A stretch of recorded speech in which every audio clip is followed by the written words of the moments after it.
Economics correspondent Paul Solman has been looking into cryptocurrencies for us, most recently trying to explain what they are and how to buy them. Tonight, he looks at whether the price of Bitcoin is a bubble. This story is part of his weekly series, Making Sense. Back when Mexicali Burritos' David Zimmel first accepted Bitcoin a few years ago, it was worth, well, about the price of a burrito. I think we had 2 sales. 2 sales? So I think we ended up with about 9 Bitcoins, and we just kept on pushing. We want to turn it into real cash. We want to turn it into real cash, and we finally did. I wish we would have held on to it a little longer because it would have been worth a few $1,000s. Make that 80,000 as I record, though by the time you see or hear this, who knows? You're going to get 0.0016 Bitcoin. I'd bought my first 16/10,000ths of Bitcoin that very morning for $20 when the price of a whole coin was $8,600. I wound up with a princely $13.82 worth after knavish transaction fees. If I wanted to use it here now to buy a burrito, yes, no? No. We have no idea what to do with it, and I wouldn't have any idea how to exchange it or what it's worth. No wonder. When Zimmel cashed in his Bitcoins, they were worth just a few bucks. Last December, the price hit nearly $20,000, plunged by 2/3, is now up again by half. So how can it be a currency if you never know its current value? It is developing many of the qualities of currencies, but it isn't yet filling the basic role of a currency, which is to enable transactions. Professor, author, and hedge fund manager Vikram Mancharamani. You do need some more stability in the value of it before it gets truly adopted as a currency, not as an instrument of speculation. Today, it's de facto an instrument of speculation or a means through which to fund illicit activities off the grid. Bitcoins and sort of other cryptocurrencies live outside of the traditional banking network and in fact are intended to do so by design. That's why the NewsHour wouldn't accept a Bitcoin donation in 2013, when stories abounded about its use on the so-called dark web to buy drugs, guns, and sex. But local restaurants like Veggie Galaxy in Cambridge that used to take Bitcoin don't anymore because the value fluctuates too much. Plus, it's too cumbersome for petty transactions. Can I buy my lunch with Bitcoin? I'm sorry, we used to, but not anymore. We actually had an ATM here, but we don't have it anymore, I'm sorry. A Bitcoin ATM, that is. Nearby Thelonious Monkfish does still take Bitcoin, but because of transaction fees and the hassle, only if you spend $100 or more. So I'd have to order a lunch that was more than $100 to use Bitcoin? Right, to get the transaction go through. Look, we even went to a Bitcoin dealer, the La Chic Boutique pawn shop in Somerville.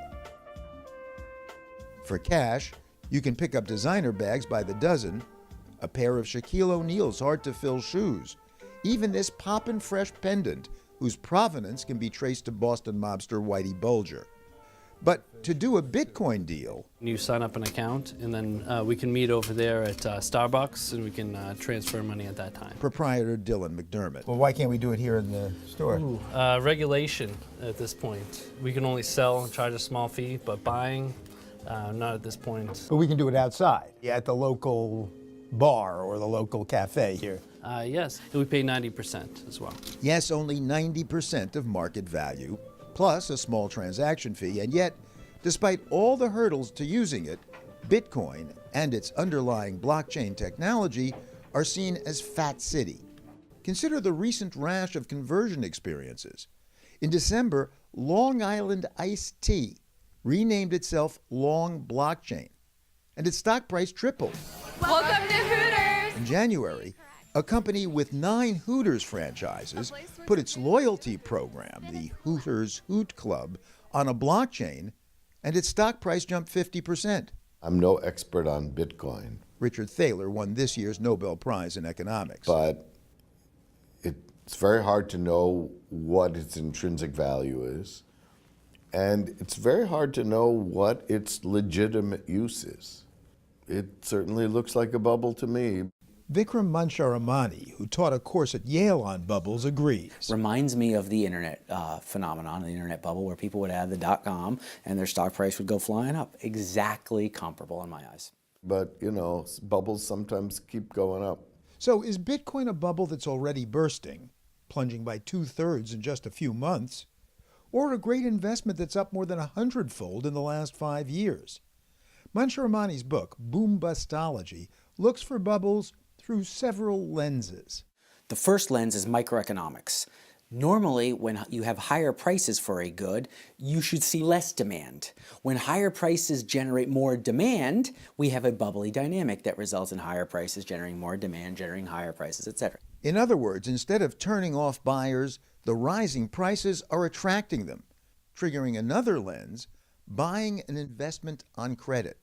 Are people borrowing money to invest in something because they are so sure it's going to continue rising? And in fact, we've seen that recently.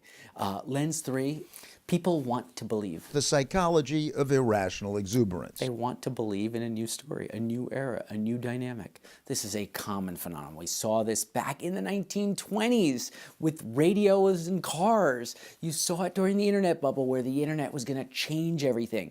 And in fact, you can see it today in this crypto domain where this is the new form of money, digital gold. Mancharamani's last lens is a question.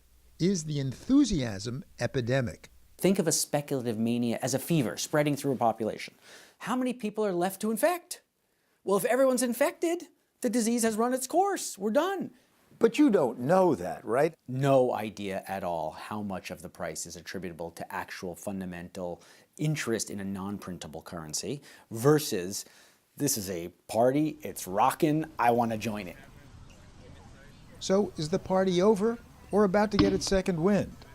As with any investment, Mancharamani doesn't know, and neither do you, or even as the well-seasoned economics correspondent for the PBS NewsHour, do I. This is Paul Solman reporting.